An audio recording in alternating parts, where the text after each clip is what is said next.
हर हर महादेव. तर आज आपण दोन मुखी बद्दल सांगणार आहे. तर दोन मुखी हा अर्धनारीश्वरचा स्वरूप आहे, म्हणजे शिव आणि पार्वती. प्लॅनेटरी बेस्ड हा मून प्लॅनेटसाठी चंद्र. तर या रुद्राक्षमध्ये तुम्हाला 3 टाइप्स बघायला भेटतील. एक टाइप जो आहे हा बदाम सारखा असतो. हा साऊथ इंडिया आणि आसाम रिजन मध्ये काम केला जातो. आणि दुसरा आहे हा हिमालय मधला असतो, तुम्ही बघू शकता. आणि थर्ड जो आहे मेन, तो आहे नेपाळ. तर हा जो आहे आपल्याकडे एक नेपाली रुद्राक्ष आहे. तर याचे थोडे बेनिफिट सांगतो.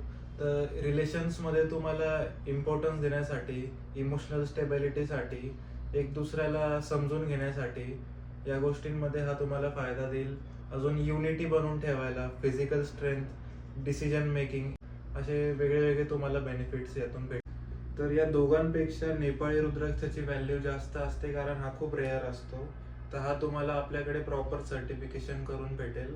आणि जर